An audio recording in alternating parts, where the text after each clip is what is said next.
Cette chronique est une présentation de AM et compagnie. Aujourd'hui, on va parler des tendances 2016, donc des tendances printemps, été et ce qui s'en vient pour l'automne au niveau de la coiffure et des couleurs. Les grandes tendances sont toujours présentes, donc on a encore la vague là, de cet hiver qui est toujours présent. Les gens vont se rappeler des ombrés, des techniques de couleurs qui partent de très foncé à un beaucoup plus clair.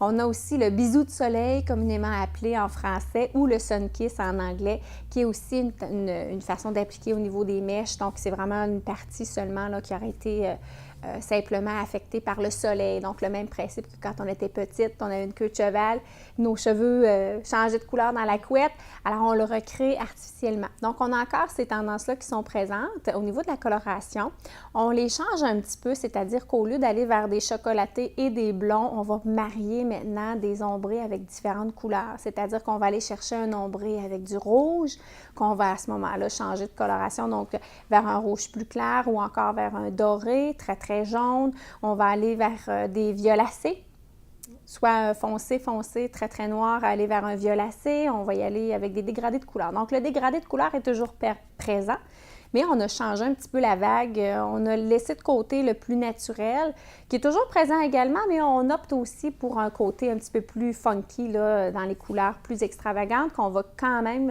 travailler de la même façon.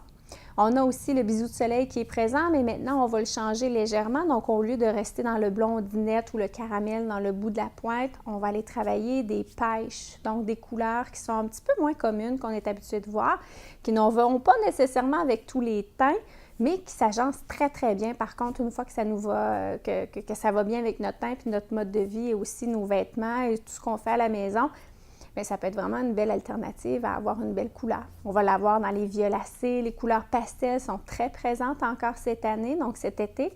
C'est pas toujours l'ami du soleil ni du clair, parce que ce sont des couleurs qui sont très, très pâles, alors peu de pigments. Peu de pigments veut dire également qu'ils vont délaver aussi rapidement. Donc, ça demande un petit entretien un petit peu plus fréquent. Mais des couleurs pastel comme les lilas, les roses. On a aussi l'arrivée du jeans, couleur jeans bleu, en couleur de nain dans le cheveu. Très particulier à faire. Ce sont des cas bien précis qui peuvent se permettre de faire cette coloration-là dans leurs cheveux, tout dépendant du pigment. Parce que dans des cas où on s'aventure dans cette couleur-là et qu'on n'est pas assez pâle, on peut rester dans un vert plutôt que dans un bleu.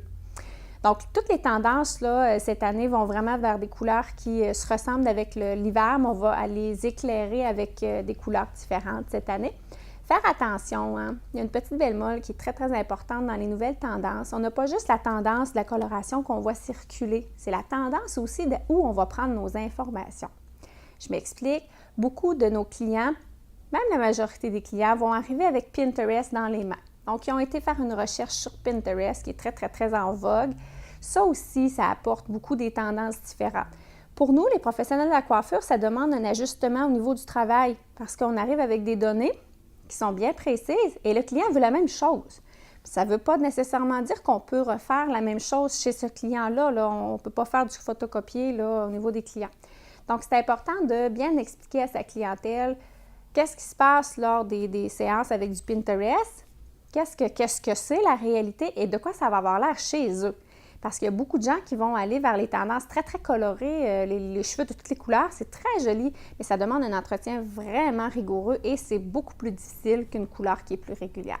Donc, on a aussi la réalité de dire que c'est très, très, très coloré lors de la première fois, mais de jour en jour, ça change de couleur, malheureusement. Donc, il faut simplement juste ajuster les pinceaux, puis en discuter beaucoup avec notre client. Je pense que c'est le secret pour réussir la tendance de l'été. Maintenant, au niveau des coupes, cet été, on retrouve beaucoup le carré à la hauteur ici du mi-cou ou complètement du menton. Donc, très, très droit, des formes qui sont très, très structurées, mais qu'on va aller éclater avec une texture dans le cheveu. Donc, on va avoir un carré très sage pour le jour et le soir, on peut facilement, avec un petit produit, une pommade ou un spray, changer le tout pour le 5 à 7 et d'avoir un carré qui va avoir beaucoup plus de dynamisme. Donc, on peut facilement changer notre coupe de cheveux, notre style à l'intérieur de la même journée. Donc, c'est ça qui est très, très intéressant. Mais encore là, il faut faire attention à sa morphologie du visage. C'est important de s'asseoir, d'en discuter avec le professionnel de la coiffure qui va être en mesure de décider ensemble si c'est adéquat. Il y a le Pixicotte également qui a été très populaire ce printemps et cet hiver. Une coupe à la garçonne, très, très court. On l'a mis un petit peu plus féminin. Il est toujours parmi nous. On va voir quand même des effets de texture différentes par contre. On va ajouter beaucoup d'accessoires dans nos cheveux, des bandeaux, des foulards, des barrettes, des chapeaux cet été. L'accent est beaucoup dans les accessoires qu'on va ajouter pour changer le style rapidement dans une journée. On va retrouver aussi le retour des bouclettes, donc le retour de la permanente. Et oui, il y a une grande vague, la mode est en cycle et on revient aux années 90 où il y avait beaucoup le cheveu frisé. Bon, évidemment, ça l'a changé, mais on retrouve une boucle dans le cheveu qu'on ne retrouvait pas. Et maintenant, ça touche également les gens qui ne frisent pas du tout, donc qui veulent avoir une boucle naturelle dans leurs cheveux. On retrouve un style qui est un petit peu plus court, mais avec un beau bouclé relâché. Ça fait le tour des tendances cet été.